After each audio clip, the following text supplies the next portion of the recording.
Regresamos en Aristegui en vivo y me da muchísimo gusto saludar esta mañana a la maestra pues Andrea de Anda, que es la directora y la creadora de Capicia, pues esta organización, esta empresa, pues que hace unos estudios muy interesantes respecto de por dónde está la conversación en las redes sociales. Qué gusto saludarte, Andrea, buenos días. Hola Manuel, buenos días, mucho gusto. Hablábamos en el resumen de noticias de las campañas, de la promoción de estas campañas judiciales de cara al proceso del próximo 1 de junio. Ustedes pues han hecho un estudio y me acaban de enviar el corte más reciente que es del día de ayer sobre pues cuánto han gastado los candidatos en la pauta publicitaria de las redes sociales. ¿Cuáles son los principales hallazgos, Andrea, de lo que ha encontrado Capicia en este estudio del arranque de la campaña de la elección del Poder Judicial? Claro que sí. Pues mira, te platico, ayer publicamos un primer estudio sobre todo lo que está sucediendo en las campañas, en redes sociales, qué es lo que están haciendo los candidatos y las candidatas, qué es lo que está comentando la ciudadanía, los medios, qué es lo que está llamando la atención, qué es lo que se está haciendo más viral. Y lo más importante es qué está diciendo la gente, ¿no? ¿Qué piensa de cómo se están desarrollando las campañas? ¿Qué piensa de cómo se están conduciendo los candidatos? Si piensan que es bueno, si piensan que es malo, ¿no? Entonces, pues te platico, ¿no? Algo que me parece muy importante es que en primera instancia pues las campañas sí han generado interés, ¿no? Si tú ves ahí el reporte, pues vas a ver que hay casi 700,000 interacciones, es decir, 700,000 likes, comentarios, compartidos, vistas que pues, han interactuado con la gran cantidad de contenidos que hay, ¿no? Hay más de 116,000 comentarios desde que arrancaron las campañas a ahorita y se han generado pues, más o menos 34 millones de reproducciones entre todos los candidatos, ¿no? Estoy en el entendido que hay más de 2,000 candidatos, ¿no? No sé si es mucho o es poco para la cantidad de candidatos, Más pero de 3,000 candidatos, Andrea. es una locura lo que está sucediendo en Internet. Algo que me parece como muy relevante es, en mi experiencia en estrategia digital y en campañas, los primeros días tienden a generar conversación positiva. ¿Por qué? Porque la gente, los equipos están entusiasmados, quieren ver qué está pasando con los candidatos, es cuando salen los primeros spots y en esta ocasión, como puedes ver en la gráfica, mayoritariamente la conversación es negativa. O sea, tenemos más de un 70% de la conversación negativa en torno a las campañas y los candidatos. Entonces, pues el ambiente no parece como muy óptimo, muy, vaya, tierra fértil para hacer campaña, ¿no? Solo 70% de negativos, solo 22% de positivos, y ahí hay un pequeño porcentaje que en mi opinión es de alertar, que hay un 7% de neutrales que son mayoritariamente preguntas, ¿no? La gente que no sabe qué es lo que está pasando, si eres un candidato a qué, dónde voy a votar, cuándo voy a votar, si tengo que votar siquiera. Entonces, pues eso es lo que está pasando ahorita en la conversación. Si observan en el reporte, ¿qué quieres que platiquemos, los positivos o los negativos? A ver, es buena pregunta. A ver, vamos primero con los positivos, si te parece. Vale, pues estos comentarios que son 2 de cada 10, vas a ver que lo primero que dicen es que es algo importante para México, pues que va a garantizar la democracia, que va a acabar con la corrupción, que va a construir confianza ciudadana, que impulsa la transparencia, atacan a los políticos que critican la elección, ¿no? O sea, ponen, pues, tú qué dices, ¿no? Si a ti también te votamos y tú también hiciste campaña, y que fortalecerá la justicia. Dentro de esos hay algunos positivos que se ligan directamente a algunos candidatos, pero al ser una conversación tan amplia, pues se diluyen y no hay uno que destaque, que digan, esta es la ministra o ministro perfecto, este es el candidato o candidato más honesto, más trabajador, ¿no? Entonces, los positivos muy ambiguos, muy en torno al proceso como tal, al reconocimiento del proceso, ¿no? Y en los Eh, negativos son 7 de cada 10. Lo primero, lo más importante es gasto innecesario. La gente considera que es un gasto innecesario lo que está sucediendo, que la elección, que hay otras prioridades. La segunda es simulación. Consideran que pues, hay una falta de credibilidad, que esto no es una prioridad para el país. Pero algo que me parece bien interesante y considero que las y los candidatos deberían de tener en cuenta es que a la gente les están molestando las campañas, ¿no? O sea, les molesta que les salgan los contenidos en redes sociales, no les gusta el contenido de cotorreo, de broma, critican mucho, desde el chicharrón hasta lo que tú me digas, les parece, pues hay burlas al respecto, les consideran que es ridículo, que es una broma, y no les está gustando, ¿no? Mayoritariamente este tipo de cotorreos no les están gustando. Yo le decía a alguien que me preguntaba el día de ayer que viralidad no son votos.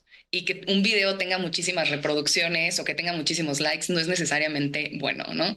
Entonces, sí hay algunos que tienen un montón de interacción, pero si tú te pones a ver la conversación como tal, pues vas a ver que mayoritariamente esta conversación es negativa y a la gente le molesta, ¿no? Sí, además, bueno, lleva el tema en la conversación pública, Andrea, pues ya muchísimo tiempo. Primero, desde la aprobación, la discusión, el planteamiento de la reforma judicial, el proceso deliberativo en la Cámara de Diputados, en el Senado de la República, y luego, pues ya el inicio de las campañas, la insaculación, es decir, hay finalmente en la conversación pública un desgaste y justo ahora que vienen estas campañas de 60 días, que sería cuando pues más se tendría que apretar, pues empiezan a dar estos fenómenos. ¿Por qué? Porque pues empiezan a salir este tipo de expresiones en donde como claro, el instituto aprobó estos topes que aprobó y evidentemente pues hay todas unas reglas que seguir por parte de las candidaturas, pues hay un interés, una intención de dar a conocer los planteamientos. Y sí, es muy, muy interesante, Andrea, lo que señalas en torno a la viralidad, a la recurrencia, a realizar efectivamente este tipo de actos virales, porque evidentemente de que van a llegar a más gente, pues sí, van a llegar a más gente. Ahora, que el impacto será positivo, eso pues ya lo estamos viendo con el estudio que están haciendo ustedes, pues no lo está haciendo, y sobre todo porque lo que nos jugamos en esta elección del Poder Judicial es muy delicado como para su banalización, Andrea. Claro, y mira, yo suelo decirle siempre en los procesos, porque los candidatos estamos o están muy tentados a hacer contenidos porque son virales o porque es la tendencia o porque la plataforma así lo dicta, ¿no? Dicen, bueno, es que TikTok es para hacer reír a la gente, ¿no? Yo siempre les digo que el objetivo político está por encima del objetivo de comunicación y el objetivo de comunicación está por encima del objetivo de la red. Entonces, si trivializarte, banalizarte o ridiculizarte no te ayuda a conseguir lo que tú quieres, que es la confianza de la gente, que la gente observe tu capacidad, que vean qué es lo que propones, pues entonces no lo hagas, aún así estés sacrificando el objetivo de la red. Esta es mi opinión personal con respecto a los contenidos. Y la verdad es que si lo vemos con los datos, porque los datos en digital son súper transparentes y todos los pueden observar, pues vas a ver que de este 70% de negativos, hay un 34% que te habla del gasto, ¿no? O sea, ya se ha como normalizado en la opinión pública que las elecciones son caras, ¿no? Si es cierto o no, en la opinión pública eso lo cree, ¿no?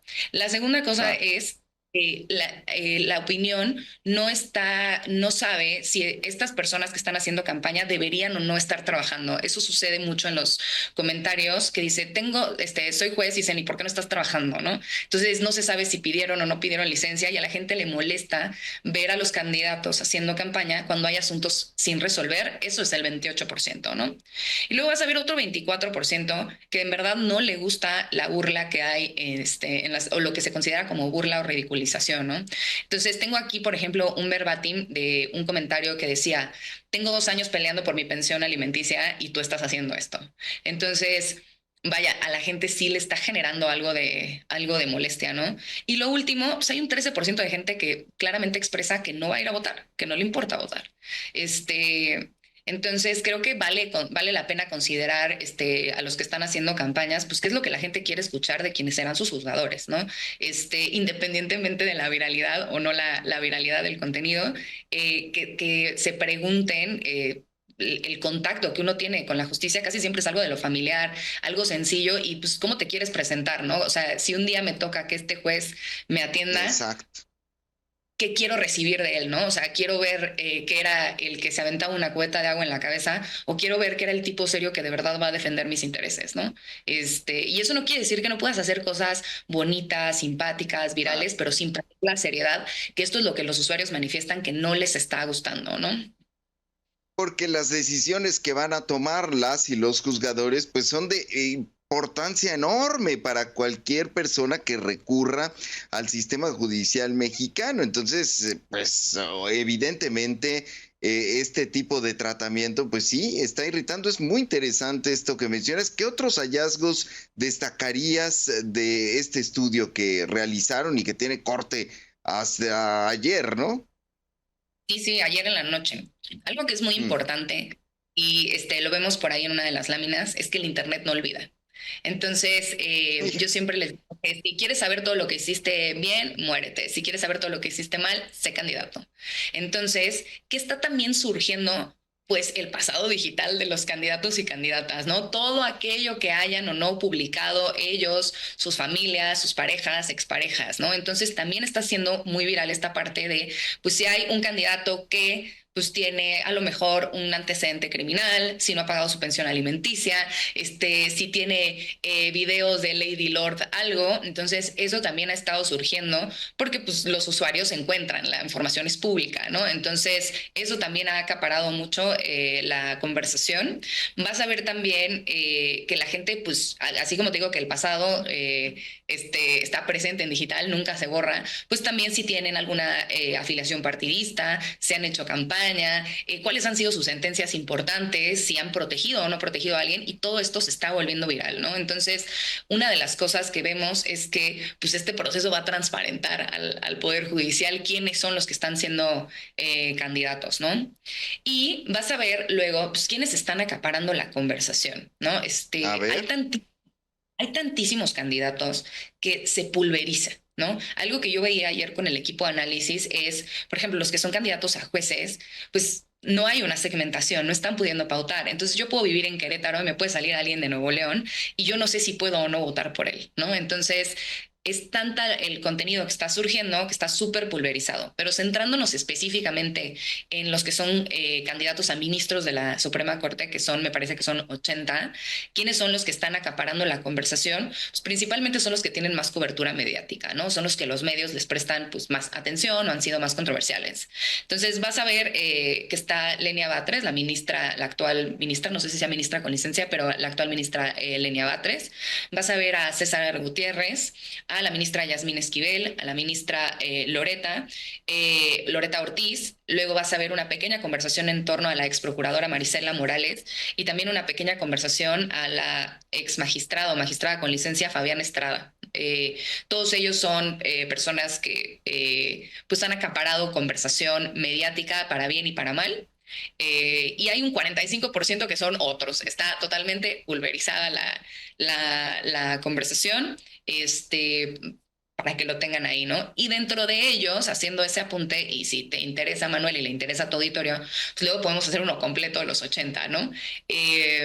¿Cuál es esta conversación y si es positiva o Oye, negativa? oye, Adelante. Andrea, nada más déjame precisar, no se ha pedido licencia, ¿eh? Incluso Batres dijo hace unos días que no era necesario pedir licencia, así que no han solicitado licencia, ¿eh? Nada más ahí como apunte que preguntaba si había pedido, pues no, no ha pedido. Yo creo que eso es algo que a la ciudadanía le importa, ¿no? Porque yo veía un spot de una candidata que tenía como un escritorio lleno de papeles que salió en redes sociales y de que todos los asuntos y los tiraba, ¿no? Y yo me preguntaba si ese asunto es el mío, Claro. y si tiene licencia y si se le traspapeló. Entonces creo que también tienen que pensar que la justicia en el primer contacto con la gente, pues no es expedita, no es rápida y pues verte haciendo videos y demás no me hace más feliz, la verdad, no me deja más tranquilo como ciudadano, como lo expresan los usuarios en redes sociales, ¿no? En ese sentido, pues, ¿qué valoración está teniendo la conversación de estos candidatos específicamente, no? Pues vas a ver un César Gutiérrez que tiene un 57% de positivos, vas a ver una Lenia Batres que tiene un 38% de positivos, una Yasmín Esquivel que tiene un 31% de positivos, una Loreta Ortiz que tiene 46% de positivos, Marisela Morales que tiene 40% de positivos y una Fabiana Estrada que tiene un 62% de positivos. Y aquí quiero, como anotar que más o menos para una referencia, un ejecutivo en funciones, dígase un gobernador, un alcalde muy bien evaluado, estará sobre los 50% de positivos, ¿eh? Entonces, mal no están, podrían estar mejor, pero pues vas a ver que pues, la conversación es mayoritariamente negativa para casi todos, ¿no? Pues ahí está el estudio, Andrea de Anda, donde se puede consultar o donde se puede dar seguimiento pues a estas investigaciones que están haciendo ustedes. Mira, lo pueden consultar en la página de internet, es capichi.rocks, así como se oye, rocks, ahí lo pueden consultar, también lo voy a publicar en mis redes sociales, @andradeanda, ahí lo pueden observar, ahí también pueden observar el gasto, yo sé que está prohibido, Danos, man, gasto en redes sociales, pero ahí también lo van a poder observar si les interesa. oye, danos el gasto antes de despedirnos, es la última diapositiva. Háblanos del gasto antes de cortar esta conversación, porque pues es evidentemente importantísimo de cara a lo que será la fiscalización por parte del INE de estas campañas. Claro que sí. Mira, como tú sabes, según los lineamientos del INE, se prohibió la publicidad en redes sociales, pero también, pues, hay algunas personas que pues, han encontrado el camino para, pues, publicitarse en redes sociales a través, pues, de otro tipo de páginas, ¿no? Ya sean, pues, dependiendo a quién le preguntes, le dicen páginas alternas, páginas ciudadanas, son estas cuentas Sí. que dicen como Noticias de Hidalgo, ¿no? O que son abiertamente, ¿no? Que dicen, amigos de Juan, ¿no? O los que apoyamos, y esas páginas son las que están pautando a favor y en contra, ¿no? Vas a observar que desde el domingo que arrancó la campaña al día de hoy, se han gastado 306,000 pesos identificables. ¿Cómo son identificables? Pues a través de las plataformas de transparencia de Meta y de Google. Las librerías son Mm. públicas. De eso, la gran mayoría del contenido está en estas páginas, en estos que les llaman outlets, ciudadanos o sin identificación, donde se están ejecutando esos presupuestos, ¿no? Hay otra parte que se está ejecutando o está saliendo desde las páginas o perfiles de políticos de oposición, que es mayoritariamente en contra del proceso o hacia la deslegitimización del proceso. Pero bueno, pues ahí hay pauta, hay 880 anunciantes, que hasta donde entiendo la ley electoral también castiga a particulares, entonces aquel que por buena voluntad esté pautando quizá no debería de hacerlo, y pues ahí hay dinero y hay promoción, ¿no? Creo que eso es importante, si lo consultan en la página van a poder ver el informe detallado por perfil, entonces pues Pues van a sí, ver, porque está cualquier metiendo. donación, Andrea, se tiene que registrar ante el INE. Correcto. Y la verdad es que una de las cosas más bonitas que tienen las redes sociales es que son transparentes. Entonces tú puedes observar quién y cómo lo está gastando. Entonces no lo puedes esconder. Quizá de repente las autoridades no lo quieran saber y no lo quieran buscar porque a lo mejor no quieren las consecuencias que ello implican. Pero ahí están los datos, se pueden fiscalizar, se pueden identificar y en mi opinión debería de hacerse porque pues así decidieron que iban a ser las reglas, pues que lo fiscalicen, ¿no? Y ahí tienes el desglose. Estoy viendo que tienes el desglose de acuerdo con lo que ustedes han identificado. Correcto.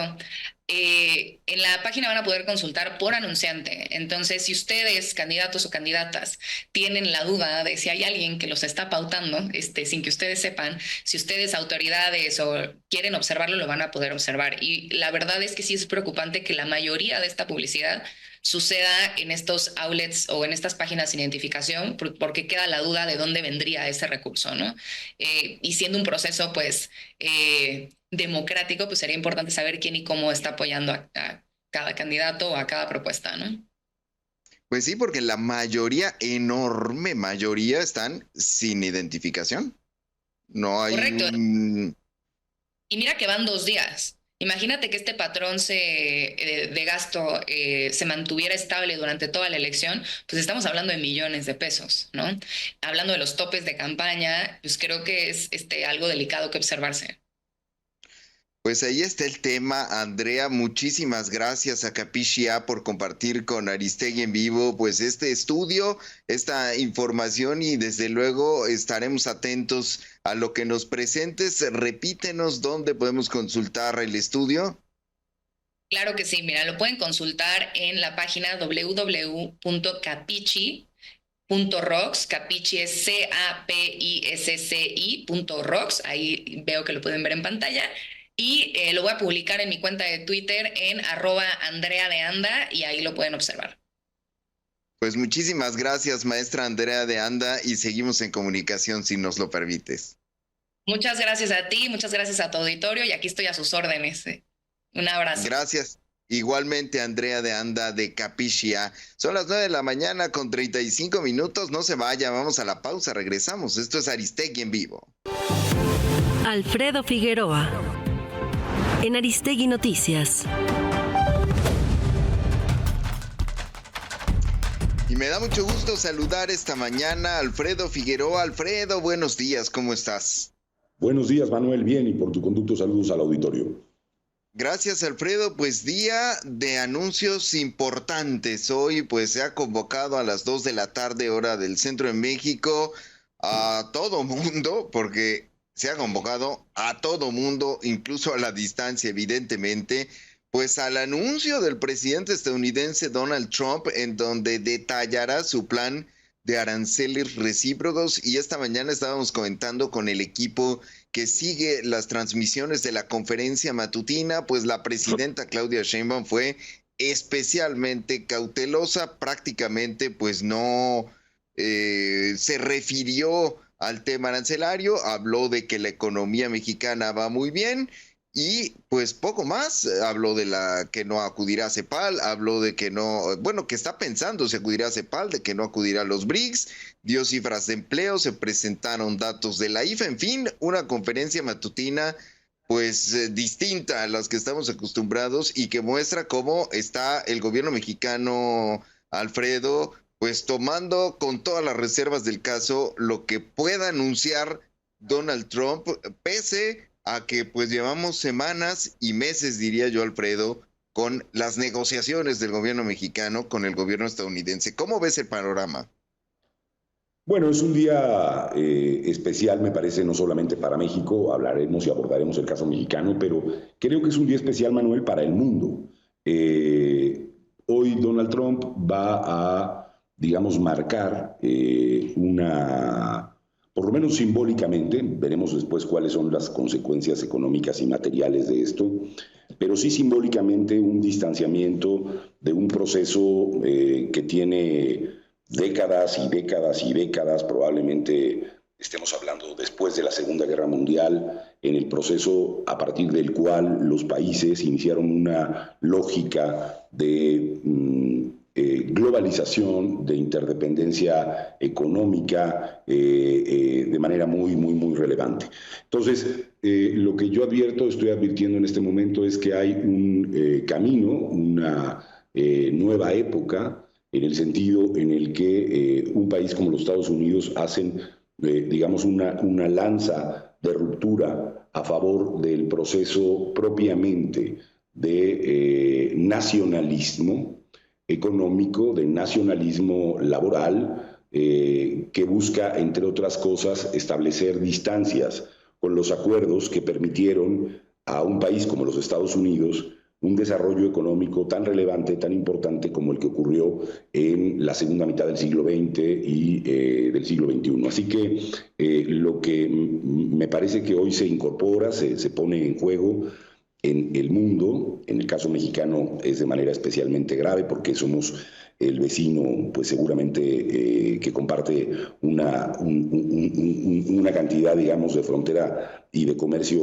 más importante para los Estados Unidos, muy relevante, pero en el caso de todo el mundo lo que advertimos o lo que yo advierto es que sí hay de manera muy, muy, muy clara un cambio de época con relación a lo que constituyó propiamente la globalización para entrar hoy en una fase en donde hay bloques mundiales que se están empezando a constituir, como es el asiático, como es el que tiene que ver con Europa, como es el que tiene que ver propiamente con Rusia y sus relaciones también con China y los propios Estados Unidos, Manuel. Estamos ante un fenómeno que va a constituir simbólicamente, al menos, repito, el acto público de la potencia más relevante desde el punto de vista económico y militar del mundo, de desanclaje, de desenchufe de lo que ha constituido la lógica de la globalización. Esto es lo que diría, digamos, de principio, y por eso el anuncio de hoy, cargado de todas las características que tiene la política mundial hoy,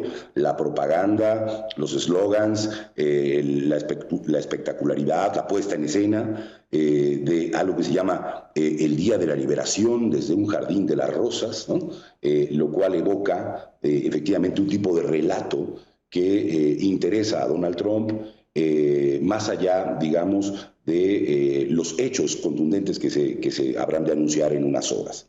Esto por lo que hace a el planteamiento general. Está a la expectativa la presidenta de México y están a la expectativa prácticamente todos los países del mundo en este momento. ¿Qué advierto de la presidenta de México que, como tú bien dices, ha actuado o pretende actuar con cautela? Bueno, nos dice primero que están fantásticos los datos de la economía mexicana, lo cual es falso, realmente, desde el punto de vista de la deuda que tiene el gobierno, de las posibilidades que tiene de inversión, de las condiciones que en el país prevalecen hasta el día de hoy. Eso es una afirmación que no se sostiene y que tiene que ver con una lógica de mandar un mensaje de tranquilidad a mercados que están intranquilos cuando estamos propiamente en un momento cercano al inicio de una recesión, a mí me parece. Es decir, está muy claro que México no está en el momento económico más boyante y que particularmente el golpe vinculado a la creación de un crecimiento, una expectativa de crecimiento económico, está cada día más a la baja. El país no crecerá económicamente y esto es una característica indudable. Ahora, la posición de la presidenta de México, y yo no sé si tú compartas esta mirada sobre el punto, sí está hoy por hoy muy asociada a guardar una cautela especial, digamos, a no jugar en un proceso, digamos, en donde ya hay reciprocidad arancelaria planteada por los bloques, incluso por Canadá, en la zona de Norteamérica. La presidenta mexicana lo que ha optado, la estrategia por la que está optando sistemáticamente, es por la de buscar que México tenga un trato preferencial, independientemente de lo que hagan algunas otras naciones. Es decir, buscar el mejor deal, el mejor trato que pueda hacer con los Estados Unidos, asociado, y esto es la parte que debería preocuparnos o que debería hacer ponernos atención, asociado a las capacidades de cumplimiento que tenga el gobierno mexicano de aquellas exigencias asociadas a los Estados Unidos, vinculadas esencialmente a la migración, a los migrantes que llegan a aquel país, y asociada a la, digamos, exportación sistemática de drogas, especialmente las anfetaminas y el fentanilo, a lo largo del tiempo. Creo que lo que está presente en la estrategia, y suelo decir que la estrategia de la presidenta de la República, que algunos se estinan, porque también ella tiene todo un sistema de propaganda política, no ha traído hasta ahora mejores consecuencias que la de países como Canadá, que lo que han hecho es hacer un proceso de confrontación política, ¿no? Es decir, tenemos las mismas condiciones, pero dos estrategias aparentemente distintas. Lo que podría advertirse particularmente el día de mañana, no creo que la presidenta de México haga anuncios el día de hoy, sino el día de mañana, es si va a continuar, Manuel, con una estrategia de esperar la excepcionalidad en términos de tener un trato con arreglos no transparentes, no claros, respecto de lo que hace México para cumplir las exigencias del presidente norteamericano, exigencias legítimas o exigencias ilegítimas o caprichos, o va a tener un planteamiento más parecido al de otras naciones, asociado a hacer reciprocidad respecto a aquellos aranceles que están golpeando la economía mexicana. El dilema está colocado ahí. Hasta ahora, quien ha ganado esa apuesta es quien dice la presidenta de la República será prudente, y hacen una apología de la prudencia de la presidenta, sin que por hoy tenga una consecuencia, en mi opinión, más favorecedora de aquellos países como Canadá, que han tenido una propuesta de confrontación ante Donald Trump. Me temo, Manuel, que es indiscutible que antes o después México deberá ir mucho más por el camino de lo que están haciendo otros países del mundo y dejar de jugar a ver cómo se contenta a el buleador, he dicho yo aquí, protofascista, que es el presidente de los Estados Unidos de Norteamérica. Incluso, Alfredo, hay análisis que pues señalan que así como en su primer mandato el Trump 1.0 impuso aranceles al acero y aluminio y después los quitó al cabo de unos meses, pues plantean que en el dado caso de que hoy Donald Trump nos imponga otra clase de aranceles y no se cumplan con esas previsiones de exentar o de darle ese trato preferencial a México, el país tendría que ser cuidadoso, tendría que ser cauteloso con ese planteamiento de represalias, porque pues deberíamos esperar a que en unos meses el Trump 2.0 se comporte como el Trump 1.0 y retire los aranceles. Lo que pasa es que sí hay quienes advierten también, Alfredo, que este Trump pues no es el mismo del 2016. A ver, Manuel, entiendo la lógica en la que tú planteas el punto. Déjame decirlo así. Déjame plantearlo en los siguientes términos.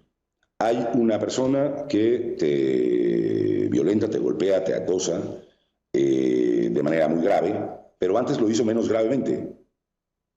Y entonces lo que tenemos que esperar es que ya no nos acose tanto. Y pues habrá que tolerarlo durante un tiempo como tal, digamos. Esa lógica yo, honestamente, desde el punto de vista de la política exterior, no la comparto. Me parece que la lógica en la que tendría que moverse el país es en una lógica siempre de tratar de establecer reglas de dignidad para tener un término de relación que no sea un sometimiento, que es lo que en realidad, me parece, Manuel, está detrás de la discusión de si México sigue tolerando acciones unilaterales de los Estados Unidos para determinados ámbitos de su economía, o actúa en el concierto de naciones en esa dirección. Donald Trump ha dicho esta semana, hace unos días, contrario a lo que dice la Constitución de los Estados Unidos de Norteamérica, que podría intentar un tercer mandato, Manuel. Sí. En Estados Unidos, cuando uno habla con especialistas y habla con colegas y discute con ellos, se dice que, o se plantea que hace un mes, que Trump no podía llegar hasta allá.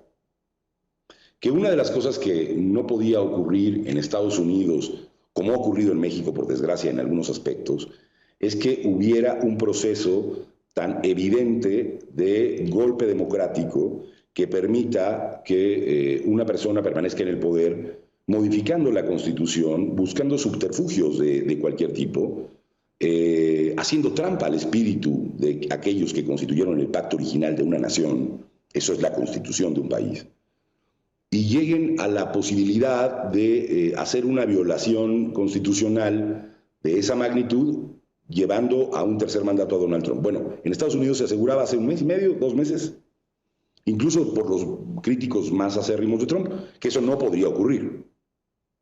Bueno, hoy al menos lo tiene sobre la mesa puesta, sobre esa posibilidad, ese jugueteo con el cual, él, un hombre enamorado de la imagen de un hombre como Putin, que lleva 20 y tantos años en el poder, podría emular una suerte de imperialismo con un solo líder en esa lógica. Bueno, ante ese Trump estamos, Manuel. Ante un Trump que lo mismo te dice un día A que te dice un día B. La posición de Trump no la vas a determinar tú como presidente mexicano ni responsable del Estado mexicano. La posición que tú puedes guardar es la que tiene que ver con el Estado mexicano y con las reglas que tú te autoimpones de relación con ese otro país.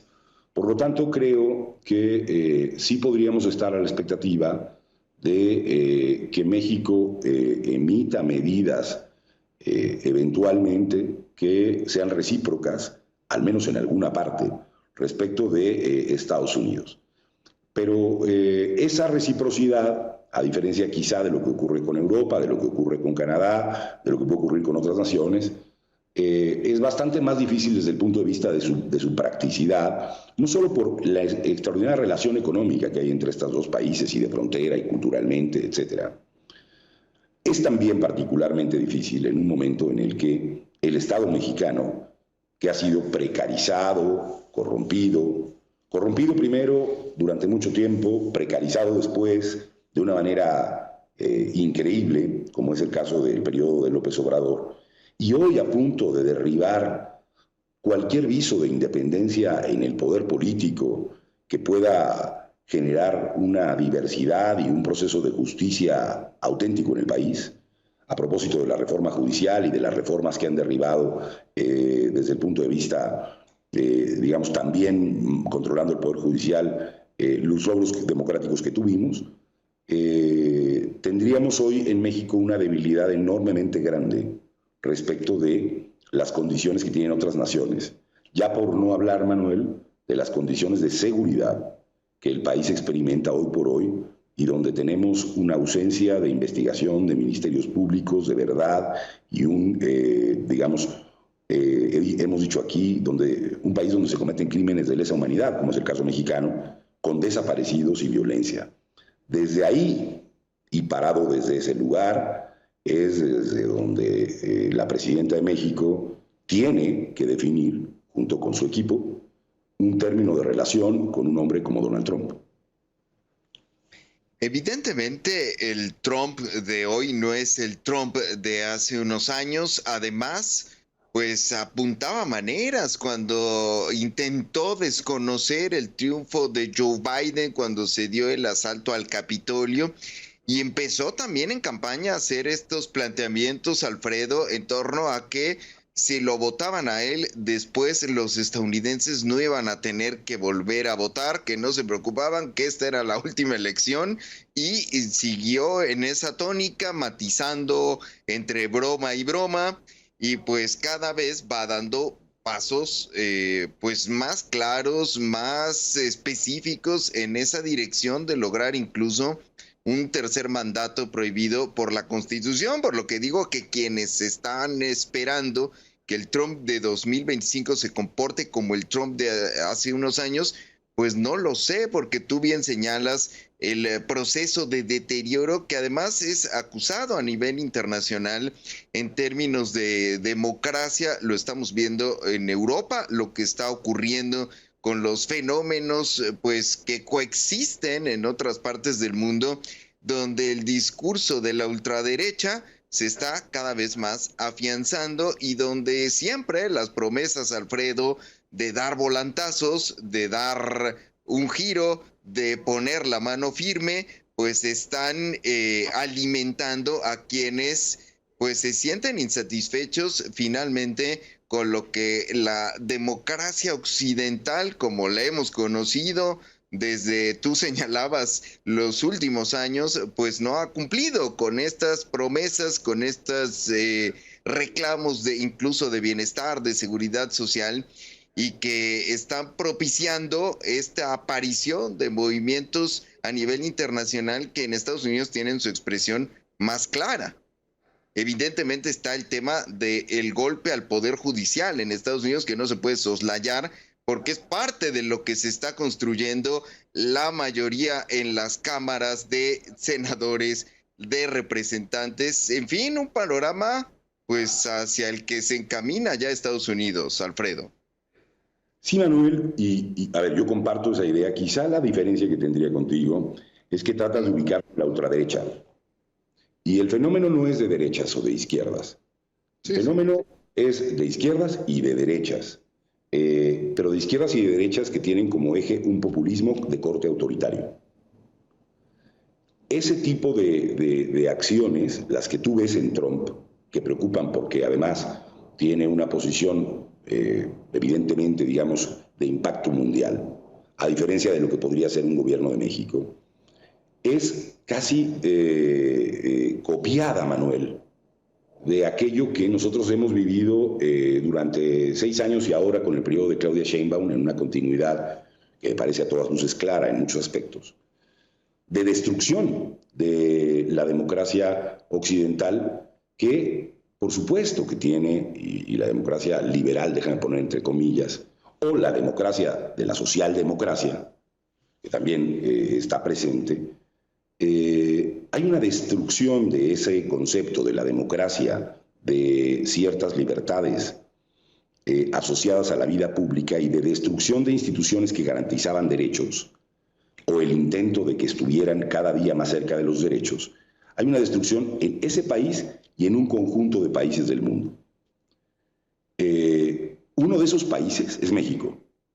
Es decir, creo que es inocultable, y si no, es solo cosa de que abramos cualquier periódico de hoy, Manuel, y veamos todo lo que legislativamente sigue haciendo Morena día a día. Hoy puedes ver la portada de Reforma, si quieres, y revisar cuáles son las excepciones que en materia de licitaciones se van a dar al Ejército Mexicano, a Pemex, a la CFE, un país que ha destruido su órgano de transparencia, ¿no?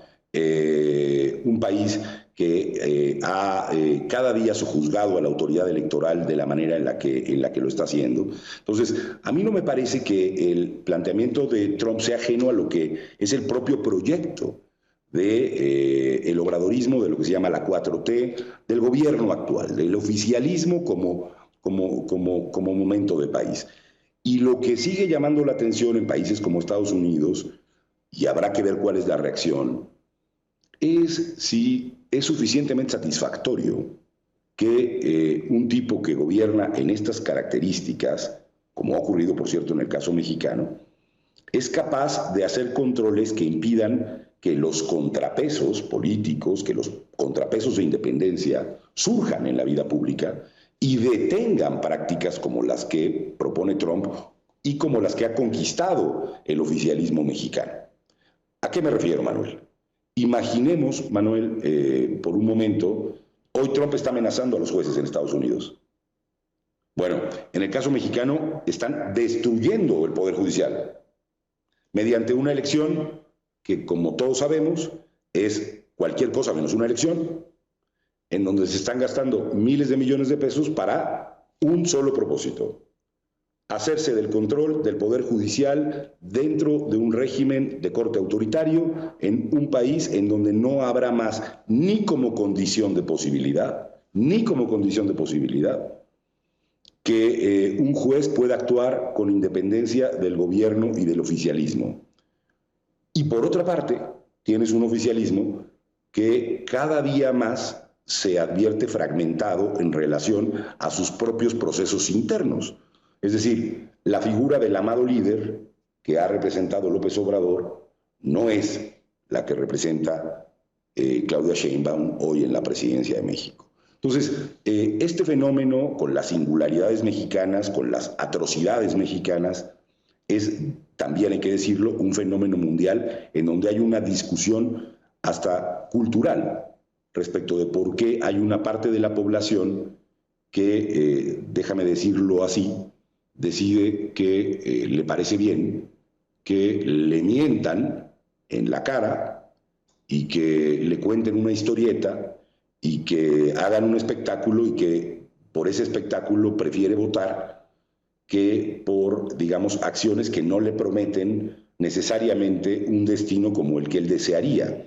Es una suerte de necesidad de deseos puestos a la hora de ejercer tu voluntad para elegir a un gobernante, a unas sabiendas, Manuel, como veremos hacia adelante, quizá por los fallos que una cosa como la globalización tuvo, que hoy la gente, incluso un sector de la población, incluso prefiere esos modelos que los modelos, digamos, de posibilidad racional de avance económico de un país. Es decir, dicho en otros términos, es la esperanza de que ocurra un milagro a el hecho de tener que salir adelante todos los días con un trabajo planeado. Creo que eso está un poco en la cultura que hoy reina en México y en muchos más países del mundo, y de la que tipos como Trump o como López Obrador o como Milei o como Erdogan o como Putin, con todas sus singularidades, y algunos de ellos haciendo uso de la fuerza del Estado, robándose elecciones, jugando a doblegar jueces, a acabar con contrapesos, a acabar con adversarios, utilizan hoy para gobernar y para estar presentes del modo en que lo están en México y en el mundo, Manuel. Hay un claro reto que va a enfrentar la elección judicial en nuestro país. Alfredo, hablábamos hace unos minutos con Capicia, esta consultora en redes sociales, pues sobre el gasto que ya se empieza a notar en las redes sociales en apenas 2 días de campañas judiciales, donde pues se está ubicando que la mayor parte del gasto, de acuerdo a lo que ellos pudieron identificar, pues no está en manos de nadie. Es decir, la dificultad que va a enfrentar el aparato, las instituciones electorales, el INE particularmente, de ejercer una fiscalización, Alfredo, sobre esta promoción, pues de la que apenas llevamos 2 días y nos queda todavía mucho de cara hacia el próximo 1 de junio, Alfredo. Sí, Manuel, déjame ponerlo un poco en contexto. El modelo electoral mexicano está roto cuando tú tienes a un gobierno y a un país y a niveles de gobierno donde con toda impunidad lo que dicen es: yo voy a actuar para promover el voto, para promover este proyecto que es en realidad de fondo derribar la independencia posible del Poder Judicial. No estoy, por cierto, bancando el estado de cosas que tenía el Poder Judicial o tiene hasta hoy el Poder Judicial, pero desde luego no me hace esa advertencia generar ningún tipo de simpatía por un modelo que lo que sí está, digamos, garantizando es que habrá un aseguramiento de la independencia judicial por parte de Morena y sus aliados, bueno, y de sus grupos interiores. ¿Qué pasa con la materia electoral y con la fiscalización, Manuel? Bueno, es que es no solamente complejo, muy complejo, ese proceso de fiscalización, y tú has hecho y has vivido durante 8 años, 6 años, un proceso de destrucción de las capacidades institucionales del INE, para fiscalizar. Le das todavía una carga adicional y juegas a un proceso de simulación de proporciones bíblicas, en donde ¿quién está detrás de la lógica con la que hoy se va a vivir una elección? Pues el gobierno mismo, Manuel. ¿O a quién le cabe la menor duda que este gobierno ha impulsado candidaturas, ha puesto a las personas que pueden aparecer en la boleta? Y lo que vamos a vivir ahora es un proceso en donde los van a dejar correr una temporada sabiendo que todos ellos entran en el circuito de control del oficialismo. Entonces, es una elección que no es elección, es un proceso absolutamente controlado, y la gente lo sabe, es un proceso en donde de lo que se trata es de que entre el grupo que hoy y déjame decirlo así, los clanes, los espacios de poder que tiene el morenismo, ver quién de ellos sale triunfante, en qué zona y en qué tipo de juzgador. Es decir, esta es la discusión que se tiene hoy, Manuel. Yo advierto, a lo mejor hay alguno por excepción y yo me equivoco, pero yo no creo que alguien que tiene algún grado de seriedad desde el punto de vista de la dignidad de su propio empleo, de la naturaleza misma del entendimiento de aquello que es su profesión, decida contender en las condiciones que hoy vemos en México para tener un cargo de juez.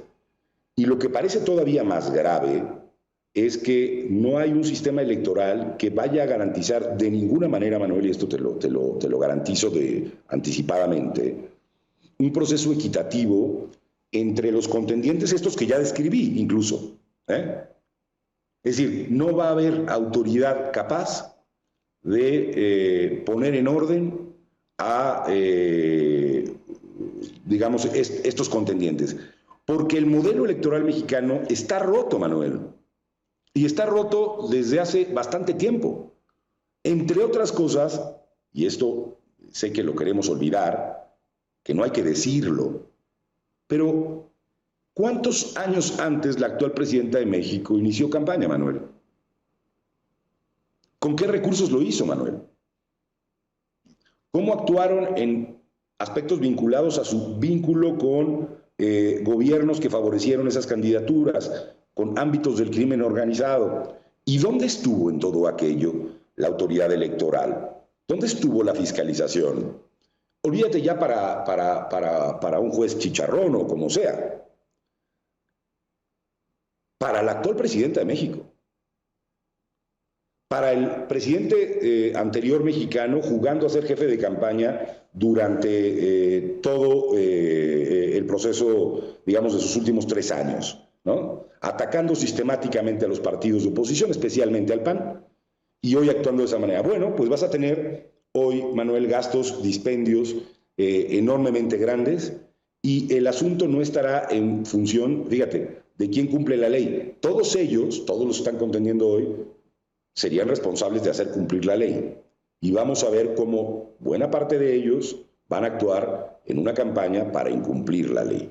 Bueno, de ese tamaño es el absurdo que vivimos hoy. Por no hablar ya, Manuel, y eso vale la pena para ver el pleito que hay entre las fracciones del morenismo, de ver lo que ha hecho esta senadora Chávez de Chihuahua, contratando camiones de salud con su imagen, pagados por proveedores de gobiernos morenistas, que es otra de las, digamos, apoteosis de la ruptura del modelo electoral mexicano. Entonces, yo creo que es de mucha claridad tener en cuenta que hoy no tenemos un sistema electoral que permita condiciones de libertad, de equidad, de información en el país para quien compite y, lamentablemente, quizá lo más grave, es que no tenemos condiciones que le permitan al ciudadano hacer una elección de eso que se resume en un par de palabras: el voto libre.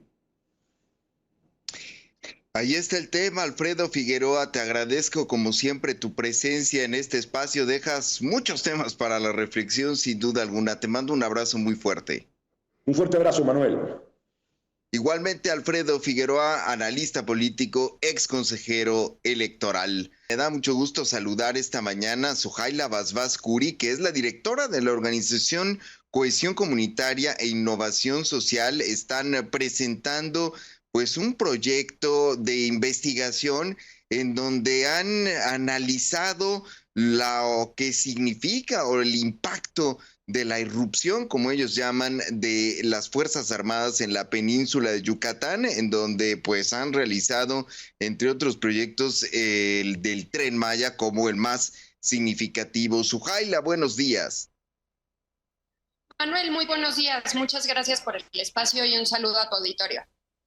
Este proyecto, que está acompañado de un micrositio titulado ¿A qué vinieron militares?, en contexto de megaproyectos y sus implicaciones para la vida cotidiana y los derechos humanos, nos propone una reflexión amplia sobre el papel de las Fuerzas Armadas en nuestro país, concretamente en la península de Yucatán, donde no nada más están en funciones de seguridad o en la construcción de los megaproyectos. Háblanos un poco de esto. Muchas gracias, Manuel. Pues sí, es una iniciativa que presenta evidencia sistematizada, ordenada, que nos permite afirmar que hay algo que estamos nombrando como una irrupción militar, específicamente en 3 municipios de la península de Yucatán, que son Calakmul, Otompe Blanco y Felipe Carrillo Puerto. Es una irrupción militar que va más allá de la militarización y el militarismo que hemos visto en el resto del país. Aquí está ligada a una estrategia comercial de corporativización e integración militar a través de una empresa de participación estatal mayoritaria, que es Grupo Aeroportuario y de Servicios Auxiliares y Conexos Olmeca Maya Mexica, el GAFSACOM. Esta irrupción militar se relaciona, por ejemplo, con expropiación de terrenos, con la construcción de nuevas instalaciones militares, el establecimiento de campamentos base, con una amplia presencia de elementos militares, tanto mandos como tropas. Se les ve en los restaurantes, en los hoteles, en las comunidades, en las papelerías, en las fruterías, en los mercados, y no se entiende muy bien con qué rol están ahí, si en calidad de autoridades o, por ejemplo, como patrones, como clientes, como contratistas, como proveedores. Lo que planteamos con la iniciativa A Qué Vinieron es que esta irrupción militar, Manuel, tiene implicaciones para la vida cotidiana, para el día a día de las personas, y pone en riesgo los derechos humanos porque además propicia una vigilancia y un control de las personas y de la naturaleza. Afecta a la población en su conjunto, pero particularmente a ciertos grupos que ya están en condición de vulnerabilidad o que enfrentan más violencia y discriminación, como las mujeres, las infancias, las propias personas trabajadoras involucradas en la construcción de estos proyectos y los pueblos originarios. Ustedes han recopilado, Suhaila, entre otros elementos de investigación, pues que están en este micrositio y que se puede consultar, los testimonios de los habitantes de la península de Yucatán, pues que han dado cuenta sobre pues el recelo, digamos, la expectativa en relación con las actividades de los militares en su zona.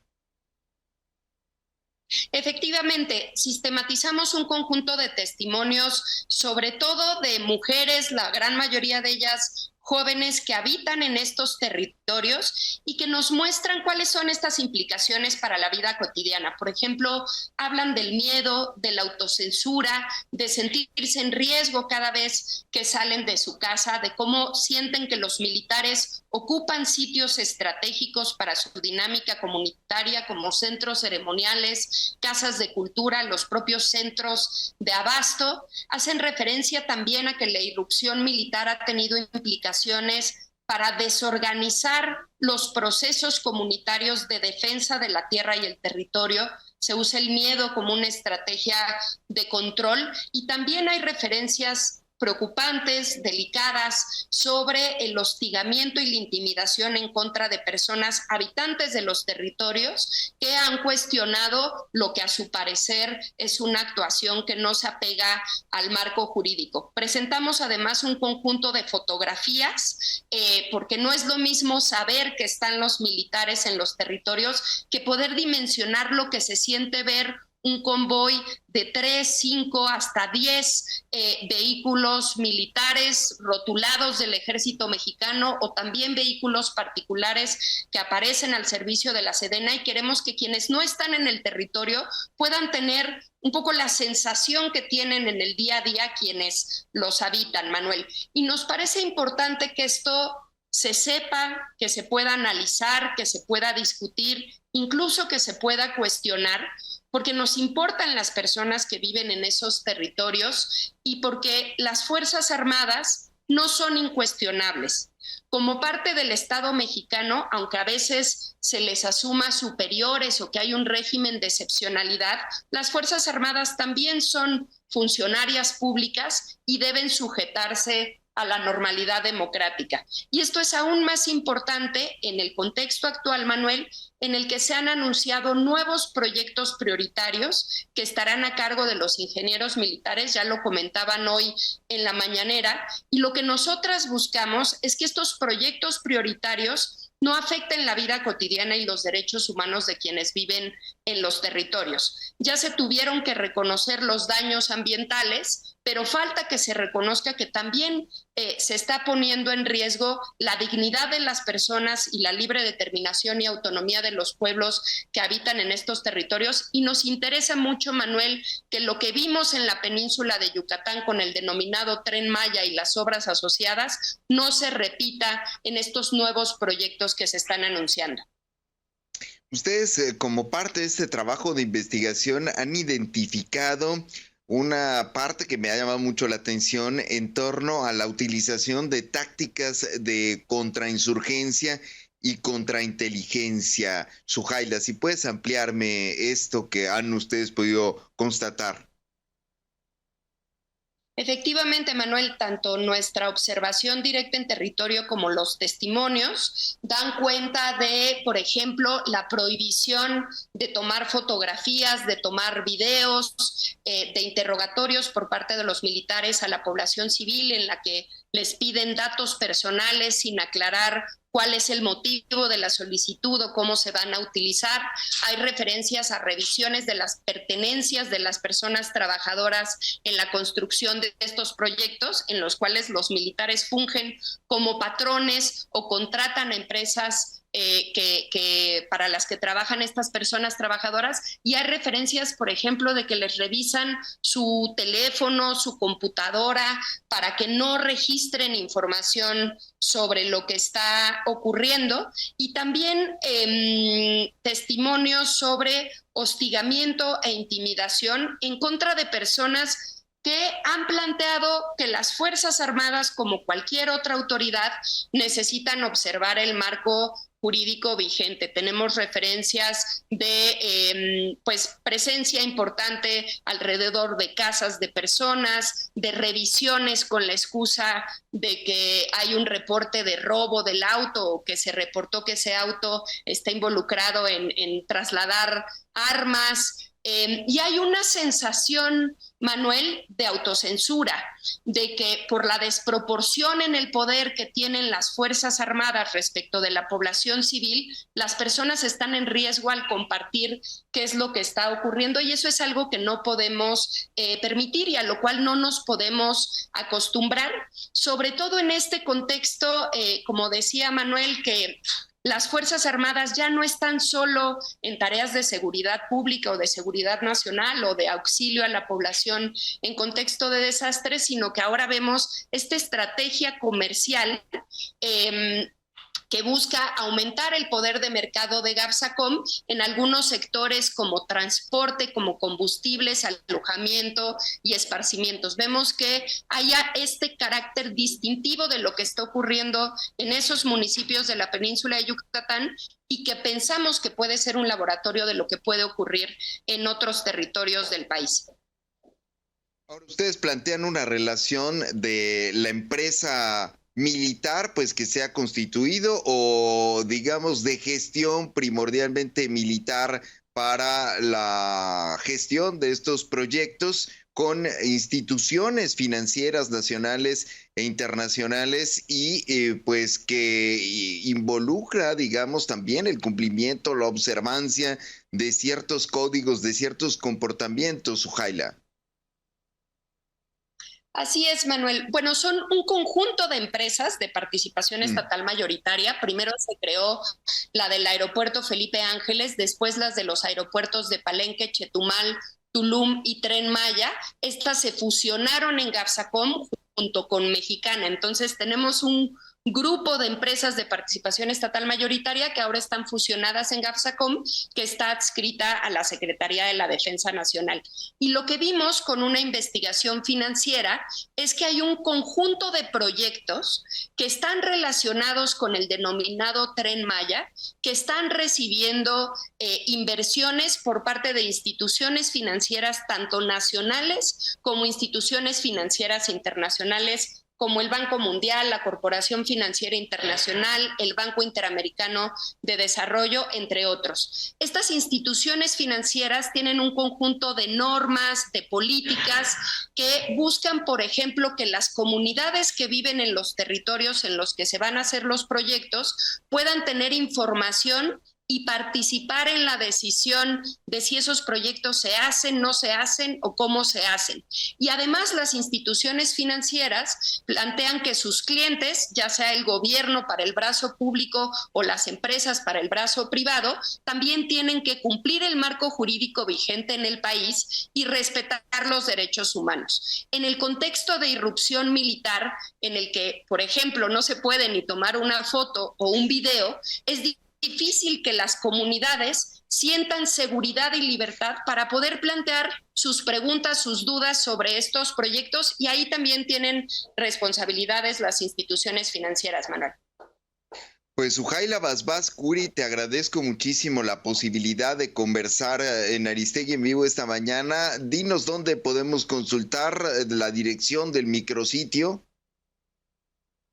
Con gusto, Manuel, es www.aquevinieron.org. Y esa es la pregunta que queremos dejar, Manuel. ¿A qué vinieron los militares a esos territorios? Y también, ¿cuándo se van? Te agradezco mucho, Suhaila Basbás Curi, directora de la Organización Cohesión Comunitaria e Innovación Social. Gracias. Gracias a ustedes, Manuel. Estamos en el tramo final de Aristegui en Vivo y me da mucho gusto saludar a Itzel Martínez del Cañizo, quien es la directora de Ambulante Gira de Documentales, que este 2025 está cumpliendo ya 20 años de existencia. Itzel, qué gusto de saludarte. Buenos días.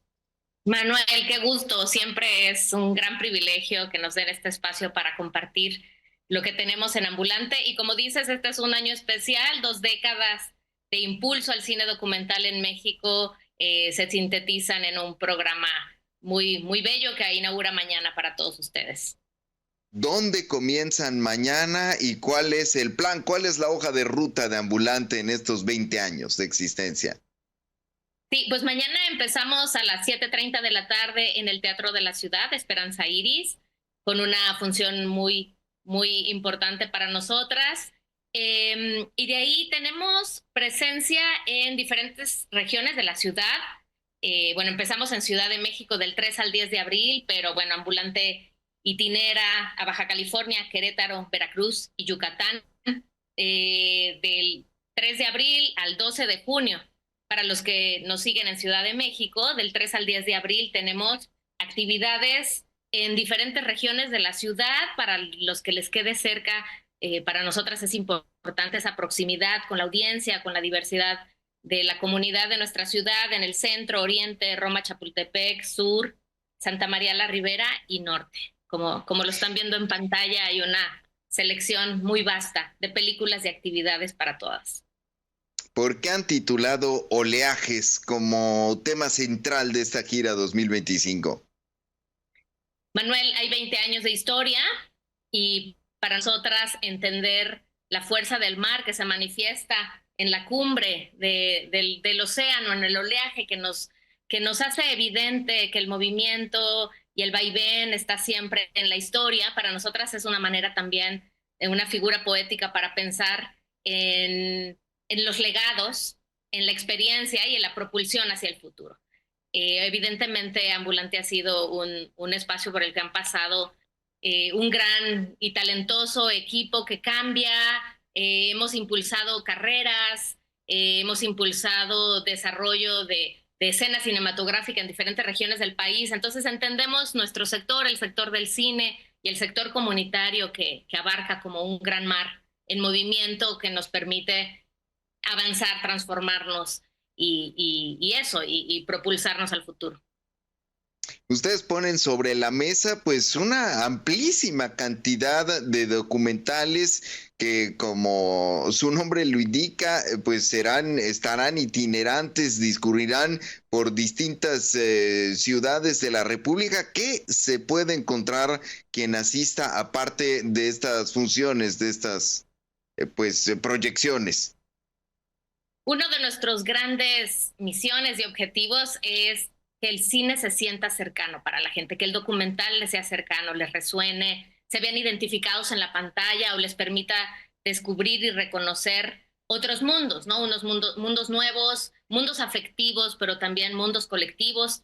Y en ese sentido tenemos una organización de una programación por secciones. Las secciones van desde Ambulantito, que está dirigida a la comunidad infantil y sus familias, pero también tenemos una retrospectiva muy hermosa que recorre la historia del cine documental a través de la visión de sus grandes autores, pero también en ese diálogo entre el cine y los gestos poéticos marinos.